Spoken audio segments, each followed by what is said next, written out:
we were just doing our thing, like making the product for ourselves, not really putting the expectations high.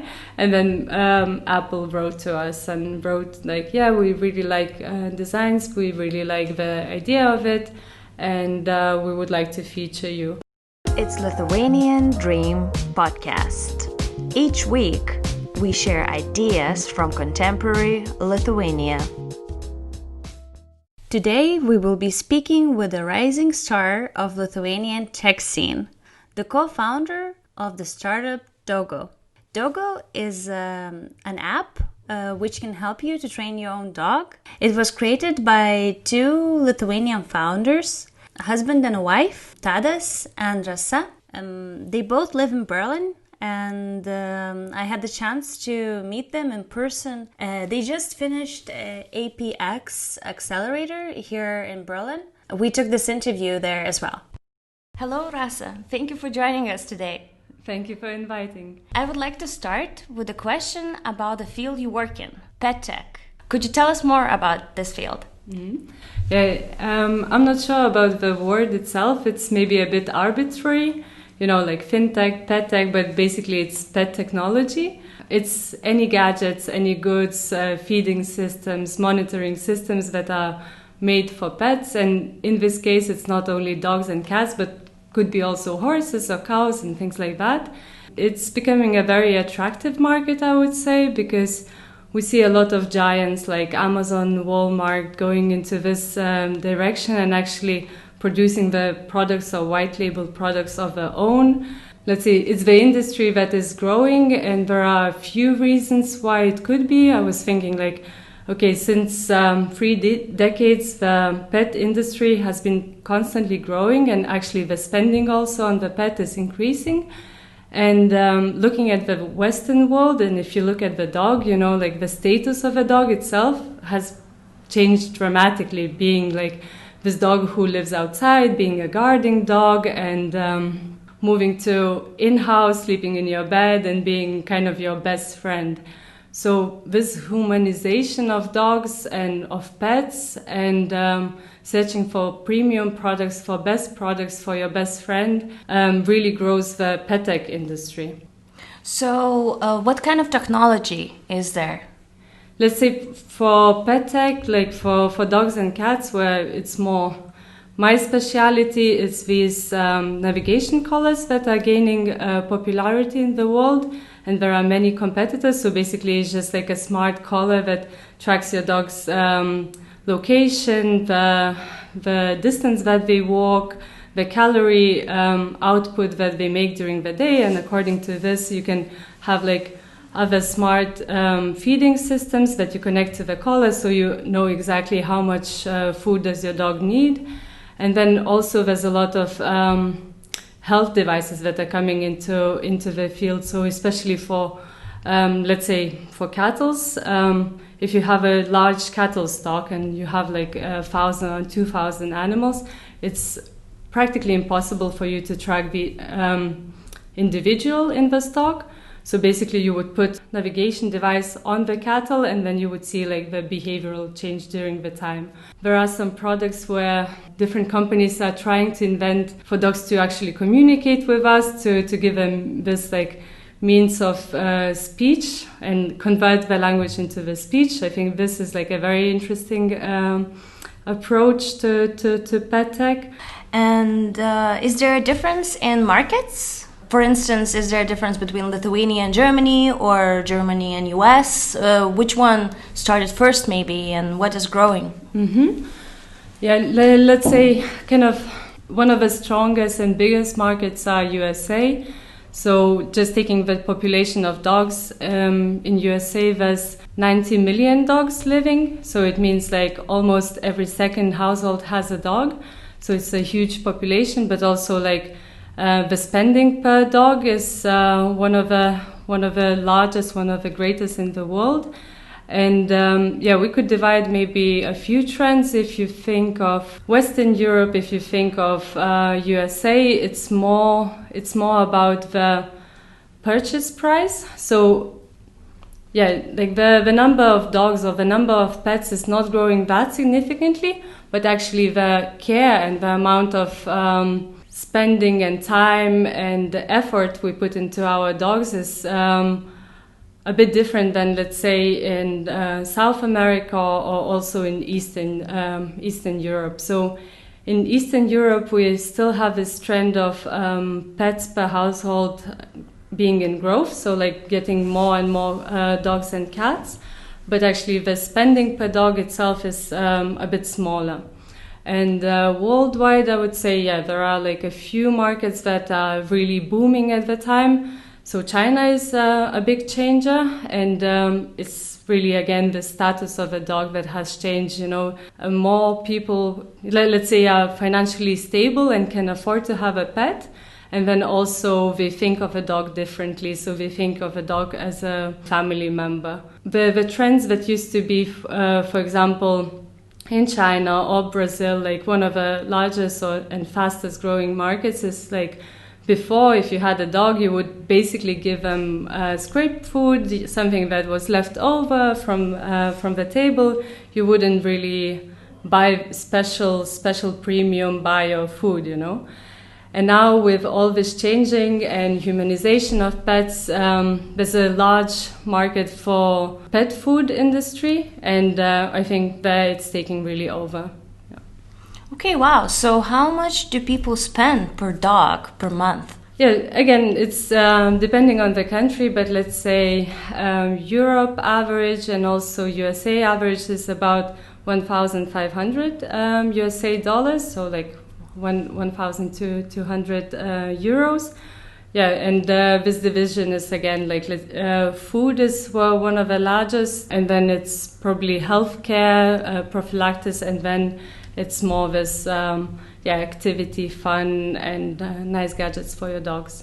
So 1,200 per year, right? Yeah. Mm-hmm. Wow. And are there any countries that think about pets as well, or just individuals who think about their own pets, like in the sense of healthcare or like the required law to like go and see the vet or register your pet, and does it affect that too? Yeah, there are a few differences. Let's say, okay, in European Union, if you get a pet, you must microchip the dog. That means you put a little indicator under the skin of the pet, and in case the dog is lost, then when somebody finds it, we can really say, okay, this is the dog of you, the dog belongs to you. And also when you cross the borders between, let's say, Germany, Poland, and Lithuania, the dog has to have this European passport, and this like microchip is obligatory. So this is like a European law. But then there are a few regulations as well. For example, in Switzerland, they were making dog training obligatory, and they were saying if you get a dog, you have to at least go to 6 puppy classes to educate your dog, because they saw it as a prevention for future nuisance on the street. If a dog is behaving well, he's more, or like she's more likely to be friendly to other people, less likely to attack somebody. So this was obligatory. And about veterinary care, there are no strict rules. I mean, because all the prophylaxis, let's say vaccination or something against ticks and fleas, I think also for humans, we are having problems to actually make these vaccinations obligatory. And there's a big debate, like this anti-vaxxers, okay, if you don't vaccinate your kid, are you allowed to go to kindergarten? And I think like with pets, in the end, it's easier to hide it. When crossing borders, you have to vaccinate your dog, like against certain diseases. But when you walk on the street, and if you get stopped in Germany, they don't check that. They just check for this micro scheme, which is important for the welfare, like assurance of welfare of a dog. So, after living in Germany, I discovered that German dogs are the best, has the best manners like I have ever seen. People sometimes leave their dogs without the leashes in front of the shop, and the dog just sits there till the owner comes back. It's incredible. And there's, the cultural, attitude towards, responsibility of training your dog.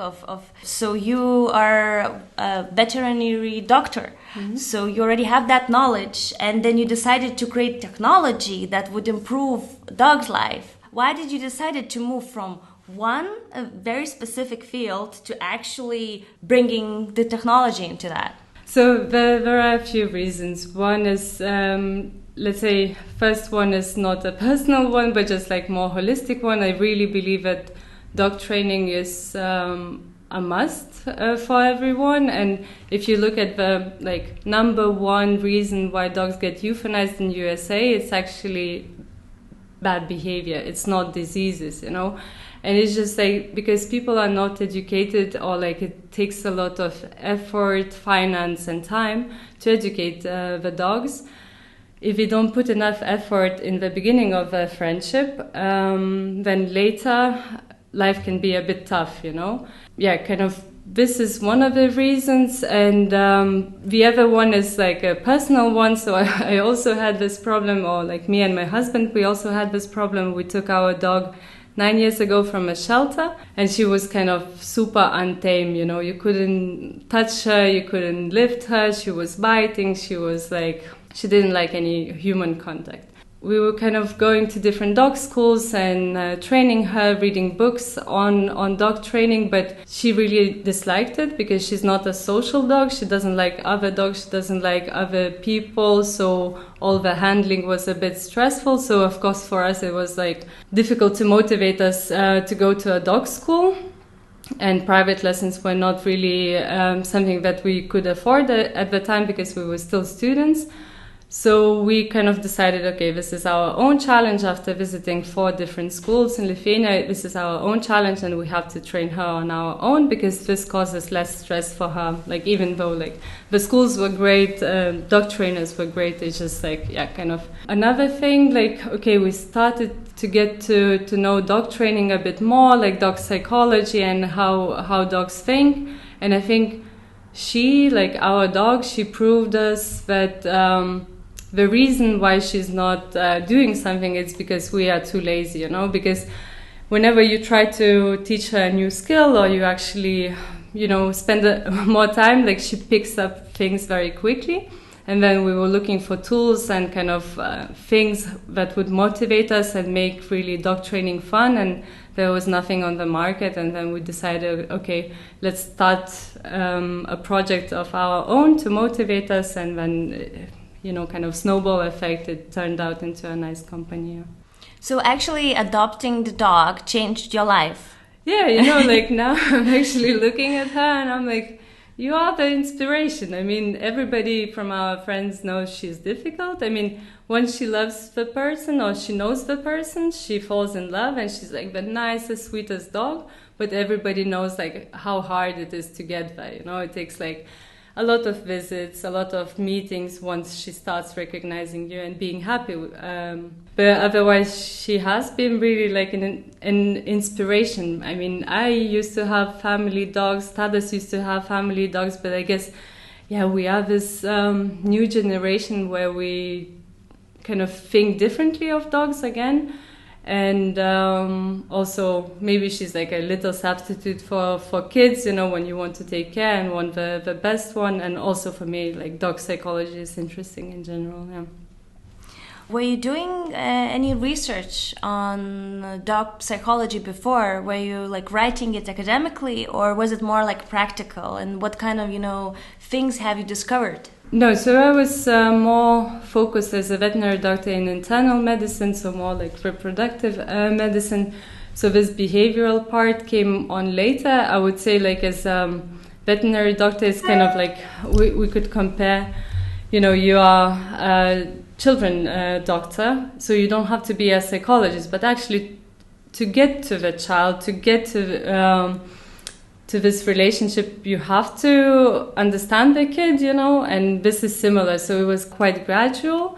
And then also taking different courses, reading different books, and kind of educating myself on that a bit more. I think, a few kind of inspiring books that are a bit maybe mainstream.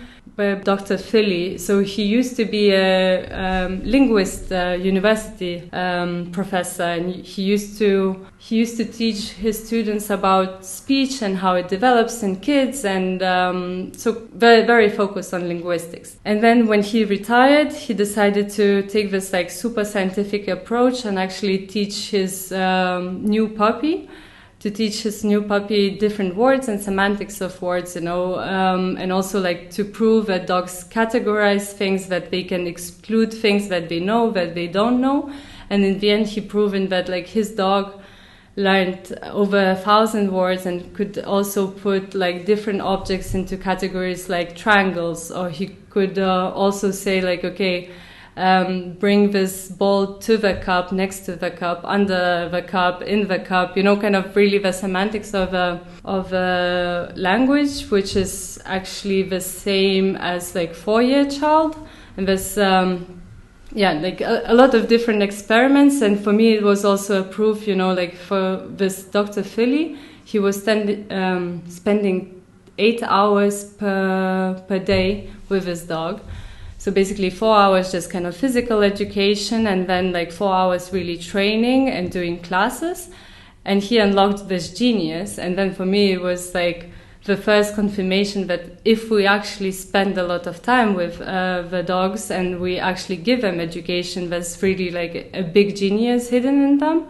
And I think like this has been like proven by time, because if you think like dogs, we are like serving dogs, assistant dogs, we are guarding dogs, we work in hospitals, we work with psychologists, like after an earthquake, we help to find the people that are lost. So like if we just like invest a lot of time in the dog's education, there's really like something miraculous that you can open up. How long does it take to train a dog? Yeah, it's a very ongoing process. So let's say normally a person would get a puppy with not earlier than 8 weeks, and this very basic training, which is just like teach the name, sit down, wait, leave, give back. This would be, I don't know, about 8 weeks or something, like potty training including.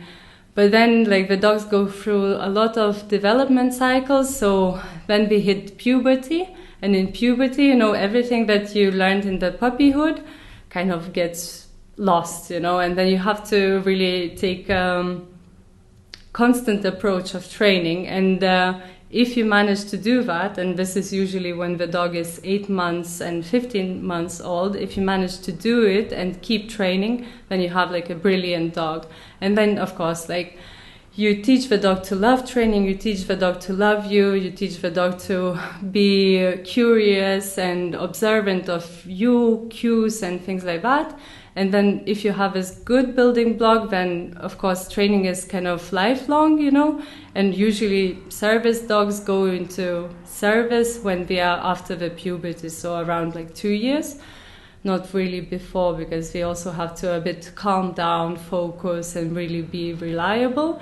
So it's a lifelong process. But having said that, it doesn't mean if you get a dog who's like 1, 2, 5 years old that you can't teach the dog anything. We are very malleable. It's like people, we can always learn new things. So we actually can teach all dog new tricks. Yes, we can. For sure. So you had this idea about training Udra, your dog, and you had the husband, developer. You both were like, okay, this is great. Where did you start then? Yeah, so we kind of knew that we wanted first there are like relationship triangle, so there's me and Tadas, my husband. So we knew we want to do like project together. He's interested in health. He was interested in psychology, and then came Udra, as the third one. So she's now 9 years old, a bit older than 9 years old. So we kind of started thinking about different projects, 8 years ago. And then we tried quite a few things. We were doing like these like super precise calorie calculators, trackers. She was running with our iPhone on her harness, and we were kind of checking, okay, to compare in comparison to us, like how much does she run. So we kind of beta tested a lot of ideas, but nothing stuck as this dog training app. And then we kind of also, I think, started thinking about 3 years ago, like more and more and more, and like researching. And then we launched our very first version like 3 years ago. And this was like just a very basic clicker. So our training method is based on clicker. Basically, when the dog behaves, you press the clicker, then you give a reward. And this is like kind of Pavlov's reflex. You know, the dog hears click signal, he knows he behaves, and he knows he will get a reward. So basically, we launched this clicker version of the app 3 years ago, and then it was also like on the weekend, and we didn't expect much. Like, so the expectation was not like, yeah, we're gonna build a company, we're gonna make money. It was more for us again, and then slowly, after work on the weekends, whenever we had time, we built on it, and I think kind of this first success came 2 years ago because, yeah, it was again unexpected. We were just doing our thing, like making the product for ourselves, not really putting the expectations high. And then Apple wrote to us and wrote like, yeah, we really like designs, we really like the idea of it, and we would like to feature you. And actually, we were in a country house in Germany with like no internet whatsoever, and we had to like unplan things and ask friends for help to submit the new version, to submit new designs. And I think from that on, we really started growing, and this was like a big success factor for us and big surprise. Oh, wow. And afterwards, you received quite a few awards. You were featured, and even once again, Apple, selected you as one of the best apps in different markets. Mm-hmm. So what's next? I mean, even though, yeah, I could say loud and proud we have the best app, but we know there's like so much more to do. Well, what happened now, like this year, 2019, was quite different from us and very like positive because, yeah, first of all, our third co-founder joined us 2019, and she's really a businesswoman. She was responsible for getting investment, and she was also successful. So we raised an angel round. We actually reached our goal, and this helped us to kind of hire the team, or actually find people who could work with us and make Dogo better. So this is like now an amazing period in Dogo's life, because we grew from like a few persons company to now like having 12 strong people working with Dogo and making the product great. So we are still focusing on training. As I said, like there's still a lot of room for improvement. So now we're just gonna adapt it for a broader audience, because before that it was more for, okay, there's one program that everybody follows and this is how it is. But of course, like, dogs are unique, and it really depends at what stage you join Dogo community. If you have a puppy, the program could apply well to you. But if you have like a dog who's like in a puberty phase, like, then you might need like a very different training. And then if you have a senior dog, you're not so excited about doing tricks with jumping and spinning and twirling. You are more interested in building up core muscles and really working on the prevention of future problems. So yeah, basically we are focusing on different training programs and also collaborating with dog trainers more. Oh wow, it sounds really cool. And you just opened another office in Kaunas in Lithuania as well. Yeah. That's true. This is also super nice because for me, like, I love Lithuania, I like to be there, and it was always this like short stop in Berlin where we come just to get some experience for me as a veterinary doctor, because Germans are very strong in veterinary medicine. And then we said, okay, let's stay here for a few years. And then things developed as they developed. Everything is good, but then we are here, And with Kaunas office, first of all, we have brilliant people, and then we also get to go to Lithuania way more often and actually have a perfect balance of going there for a few months and then coming back here, going there. And yeah, for me personally, it's perfect. And then also like super exciting to have a team there, like who are, great.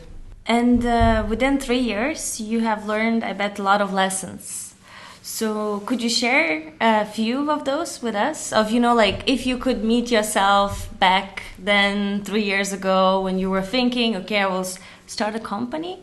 And what do you think would have been, impactful thing to say? Okay, just think about that. Or, maybe that one, just don't do that or something. Mm-hmm. Yeah, I guess one of the things is like if you're thinking, better to start. And like I always have this like internal debate of like this minimal viable product.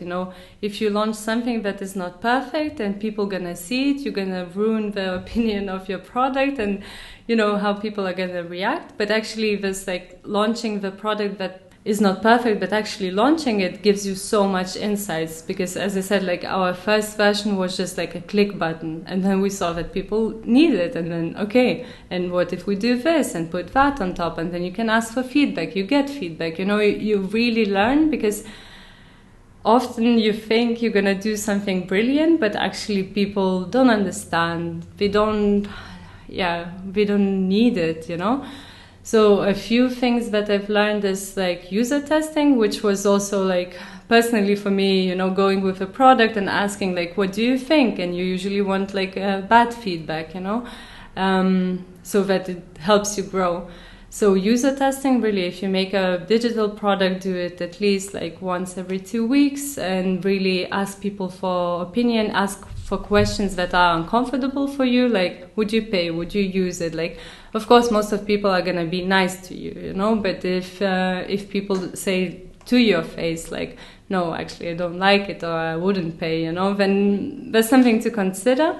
And another thing is, maybe looking for people who are similar to you or in similar environments, for example, other app developers, product owners, and actually asking out for lunch, Of course, like in the end, a lot of people have different opinions and they might not be the same or matching. You might talk to 4 people, have coffee, and they would say like 3 different opinions, and which one do you choose?